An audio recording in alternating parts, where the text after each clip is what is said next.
Now, another benefit of Next.js is serverless functions. Remember when I called Next.js a full stack framework? This is why. You can essentially run your Node.js code in the same code base as your React code. And it all lives inside the pages directory. Now, anything inside the API folder, you will automatically route to it, right? Automatically a route is created for that because of the Next.js file system based routing, right?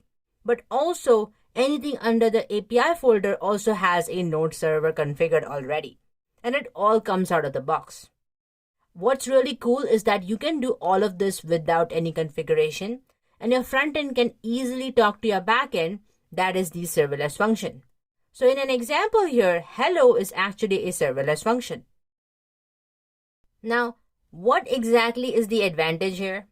Why do we want to make sure that we want our frontend to talk to our backend? Well, let's take a look.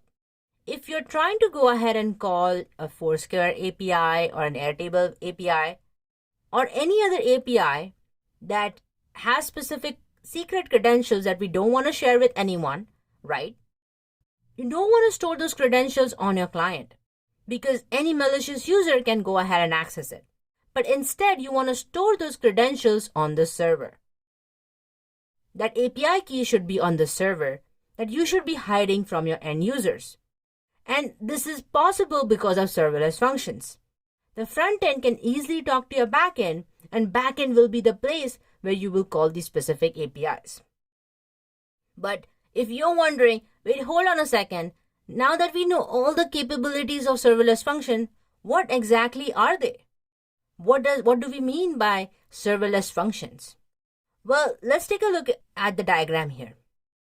As we make a request to a serverless function called as hello, essentially what's going to happen is it is going to go ahead and spin up a new server just to make sure that it fulfills that specific request, and after no activity, it is going to go ahead and shut down.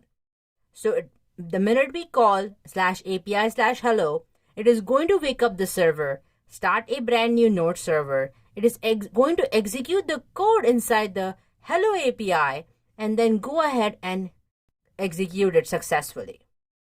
And then shut down the server. So this is why it is called a serverless function. You only need the server to perform that specific task, and if there is no activity, it is going to go ahead and shut it down. So this is the power of serverless functions.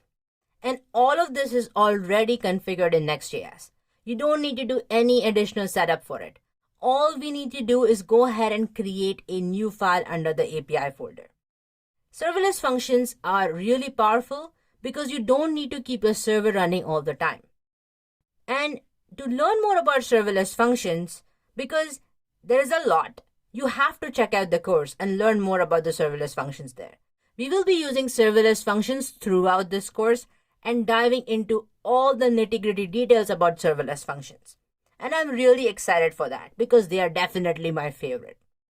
So this is why Next.js is known as the React framework for production. Because in order to make a production-ready site, you need to have all the necessary powerful tools to be able to do that.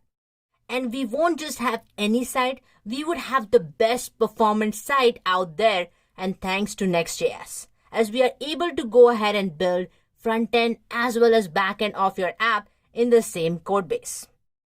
And also, we get SEO, we get performance, and we also get a lot of things that makes the life of developers so much easier. Alright, so now that we have learned about serverless functions, let's take a look at why Next.js is popular and if we have any doubts yet, because we now know why it is popular, right? So let's take a look.